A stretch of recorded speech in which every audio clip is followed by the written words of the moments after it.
നമസ്കാരം. ആനിക്കോട് അഞ്ചുമൂർത്തി ക്ഷേത്രത്തിൽ ഇന്നത്തെ ദിവസം നമുക്ക് ലോകമെമ്പാടും അറിയപ്പെടുന്ന ഒരു മഹാവ്യക്തിത്വമാണ്. തൻ്റെ നാടിൻ്റെ പേരുകൊണ്ട് തന്നെ ആ വ്യക്തി ലോകം അറിയപ്പെടുന്നു. കുമ്മനം രാജശേഖരൻ എന്നാണ് പേര്. ഒട്ടനവധി മേഖലകളിൽ പ്രവർത്തനം വിജയിപ്പിച്ച ഒരു മഹാവ്യക്തിത്വമാണ് കുമ്മനം രാജേട്ടൻ്റെ സാന്നിധ്യം ആനിക്കോട് അഞ്ചുമൂർത്തി ക്ഷേത്രത്തിൽ ഇന്ന് വളരെയധികം ശ്രദ്ധേയമായി എന്ന് പറയാൻ സാധിക്കും. പ്രത്യേകിച്ച് രാജേട്ടനെ കുറിച്ച് പറയുമ്പോൾ എൻ്റെ ചെറുപ്പകാലത്ത് ആദ്യമായിട്ട് ഞാൻ കേൾക്കുന്ന ശബ്ദം തന്നെ നാമജപത്തിലൂടെ നമുക്ക് എല്ലാത്തിനെയും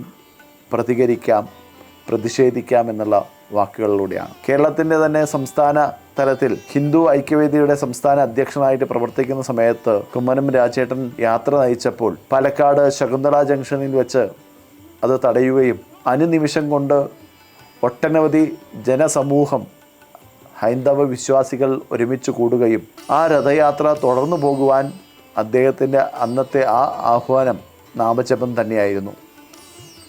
ആ നാമജപത്തിലൂടെ ഒട്ടനവധി കാര്യങ്ങൾ ശ്രദ്ധേയമാക്കിയെടുത്ത ഒരു മഹാവ്യക്തിത്വമാണ് ആനിക്കോട് അഞ്ചുമൂർത്തി ക്ഷേത്രത്തിൽ ഇന്ന് ഗംഗാരതിയിൽ പങ്കെടുക്കാൻ ഞങ്ങളോടൊപ്പം എത്തിയത്.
BJPയുടെ സംസ്ഥാന അധ്യക്ഷനായി മാറുകയും അതിനുശേഷം മിസോറാം ഗവർണറായി മാറുകയും ഇതിനേക്കാൾ ഉപരിയായിട്ട് ശ്രദ്ധേയമാവുന്നത് എന്താ വെച്ചാൽ എൻ്റെ ഗുരുനാഥൻ സദാനന്ദ സരസ്വതിയുടെ ആശ്രമത്തിൽ പാലക്കാട് എത്തുന്ന സമയത്ത് കാലത്തുള്ള വേദപഠനത്തിൽ അദ്ദേഹവും ഒരു ശിഷ്യനെ പോലെ ഒരു വിദ്യാർത്ഥിയെ പോലെ വന്ന് സ്വാമിജിയിൽ നിന്നും സദാനന്ദ സരസ്വതിയിൽ നിന്നും അദ്ദേഹം ശ്രവണം ചെയ്തിരുന്നു, മനനം ചെയ്തിരുന്നു.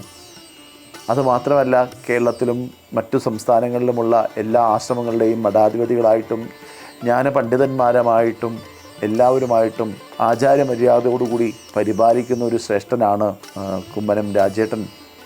അദ്ദേഹത്തെ ഇന്ന് നമുക്ക് ആനിക്കോട് അഞ്ചുമൂർത്തി ക്ഷേത്രത്തിൽ വരുവാനും ഇവിടുത്തെ എല്ലാ കാര്യങ്ങളും അദ്ദേഹത്തിന് മനസ്സിലാക്കി കൊടുക്കുവാനും സാധിച്ചു. ഇതുതന്നെയാണ് മഹാപുണ്യം.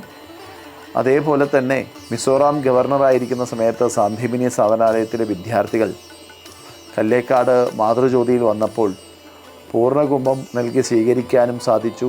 ആ ഒരു രാജേട്ടൻ്റെ വാത്സല്യം, സ്നേഹം, ഇവയെല്ലാം നമുക്ക് എടുത്തു നോക്കിയാൽ ഇന്നും അദ്ദേഹത്തിൻ്റെ മനസ്സിൽ നമ്മുടെ കൂടെ തന്നെ ജനങ്ങളെ മനസ്സിലാക്കുന്ന, വ്യക്തികളെ മനസ്സിലാക്കുന്ന ഒരു മനുഷ്യനായിട്ട് നമുക്ക് കാണാൻ സാധിക്കും. ശബരിമല വിഷയത്തിൽ തന്നെ എടുത്തു നോക്കിയാൽ ഒട്ടനവധി സംരംഭങ്ങൾ നയിച്ച വ്യക്തിയാണ് കുമ്മനം രാജേട്ടൻ. അദ്ദേഹം ഇന്ന് നമുക്ക് ഈ സാന്നിധ്യം കൊണ്ടും ഇവിടെ വരാനും ഇവിടുത്തെ ദേവതകളെ നമസ്കരിക്കുവാനും അദ്ദേഹത്തെ സാന്ദീപനി ഗുരുകുലം നമസ്കരിക്കാനും സാധിച്ചത് ഞങ്ങളുടെ എല്ലാവരുടെയും പുണ്യമാണ് എന്ന് മാത്രം പറഞ്ഞുകൊണ്ട് നിർത്തുന്നു. നമസ്കാരം.